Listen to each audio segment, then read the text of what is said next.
Selamat siang untuk kita semua. Terima kasih atas waktu dan kesempatan yang diberikan kepada saya. Saya di sini berdiri sebagai moderator yang akan mengatur jalannya diskusi pada hari ini.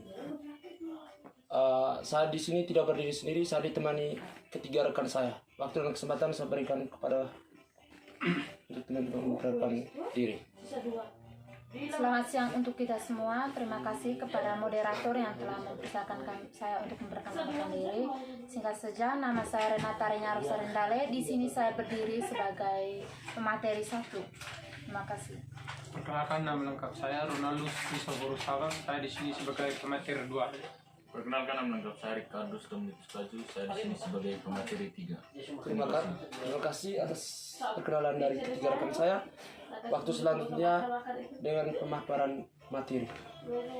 Pengertian plagiarisme.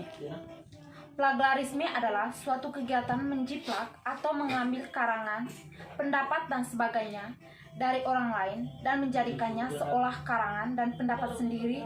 Orang yang melakukan plagiarisme disebut plagiaris atau plagiator. Plagiarisme dapat dianggap sebagai tindakan pidana karena mencuri hak cipta orang lain. Di dunia pendidikan, pelaku plagiarisme dapat hukuman berat seperti dikeluarkan dari sekolah atau universitas. Pelaku plagiarisme adalah tindakan yang jahat dalam bidang apapun. Adapun pengertian plagiarisme menurut para ahli antara lain, yang pertama menurut Letzer. Menurut Letzer, plagiarisme adalah mengemukakan kata-kata atau pendapat orang lain sebagai kepunyaan kita sendiri. Yang kedua, Silverman. Menurut Silverman, plagiarisme atau plagias adalah menulis fakta, kutipan atau pendapat yang dapat dari orang lain atau buku, makalah, file, televisi atau tape tanpa menyebutkan sumbernya. Yang ketiga, menurut Lindsay. Menurut Lindsay, plagiat adalah tindakan menjiplak ide, gagasan, atau karya orang lain untuk diakui sebagai karya sendiri atau menggunakan karya orang lain tanpa menyebut sumbernya. Yang keempat, menurut Suyanto dan Jihad. Menurut Suyanto dan Jihad adalah mencuri gagasan atau kata-kata, kalimat, atau hasil penelitian orang lain dan menyajikan seolah-olah sebagai karya sendiri. Yang berikut menurut Brotowijoyo. Menurut Brotowijoyo, plagiarisme adalah pembajakan berupa fakta, penjelasan, ungkapan, dan pendapat orang lain secara tidak sah.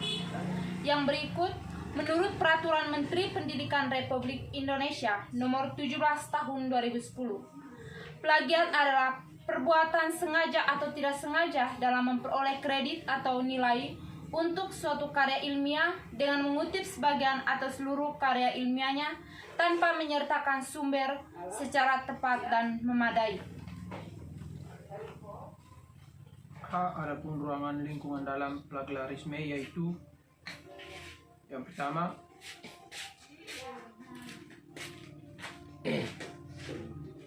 mengutip kata-kata atau kalimat orang lain tanpa menggunakan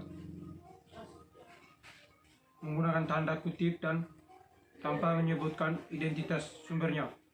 Yang kedua, menggunakan gagasan, pandangan atau teori orang lain tanpa menyebutkan identitas sumbernya.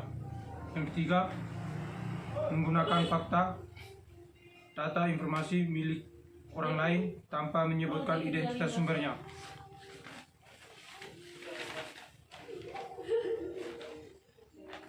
Yang keempat, mengikuti tulisan orang lain sebagai tulisan sendiri. Yang kelima, melakukan parafrase atau mengubah kalimat lain ke dalam susunan kalimat sendiri tanpa mengubah identitasnya. Yang keenam, menyerahkan suatu karya ilmiah yang dihasilkan dan atau dipublikasikan oleh pihak lain seolah-olah sebagai karya sendiri. B. Tipe-tipe plagiarisme. Yang pertama, plagiarisme kata. Tipe ini sama dengan istilah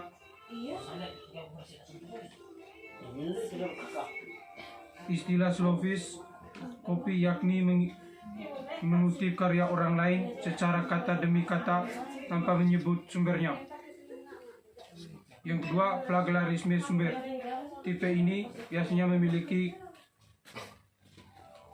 kesalahan fakta karena tidak menyebut secara lengkap referensi yang ditunjukkan dalam kutipannya. Yang tiga, plagiarisme kepengarangan, tindakan plagiat, kepengarangan pribadi atas kesadaran dan motif kesengajaan untuk membohongi publik. B. Hal-hal yang diperhatikan dalam plagiarisme. 1. Kejadian tugas sendiri mungkin. Cara termudah untuk menghindari plagiarisme adalah dengan mengajukan tugas sendiri mungkin. Dengan begitu kamu akan memiliki waktu yang cukup untuk melakukan riset dan menulis makalah atau tugas kuliahmu. 2. Cantumkan sumber dengan tepat. Mencantumkan sumber situasi atau referensi adalah hal yang penting untuk dilakukan, tapi akan sia-sia kalau tidak dilakukan dengan tepat. 3. Sertakan situasi. Ketika seorang menggunakan gagasan, informasi pun opini yang buat pikiran sendiri, situasi adalah sebuah keharusan. Hal tersebut juga berlaku meskipun penulis tidak menggunakan kata-kata yang sama persis. Penyertaan situasi ini artinya penulis harus memberikan keterangan dari mana informasi yang dituliskan didapat. 4. Catatan sebagai sumber daftar pustaka sejak awal. Daftar pustaka adalah salah satu kewajiban yang tidak boleh dilakukan ketika menulis karya tulis. Sayangnya masih ada baru mendapat pula daftar pustaka. Setelah tulisan dengan mendapat apa saja sumber yang dipakai sejak awal.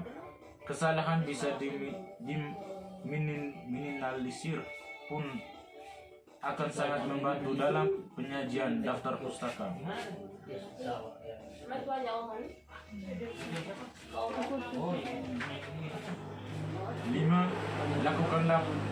Lakukanlah parafrase.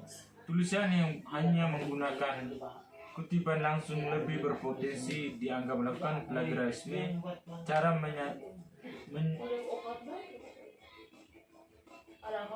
menyikapinya adalah dengan melakukan frasa menggunakan susunan kalimat sendiri dari sumber asli dengan tepat, mencantumkan situasi.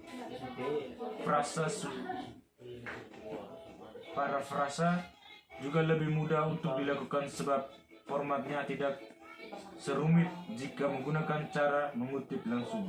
6. Lakukanlah interpretasi untuk memperkuat gagasan yang disampaikan. Terkadang ada pendapat yang harus dijadikan bahan pembanding atau dipinjam.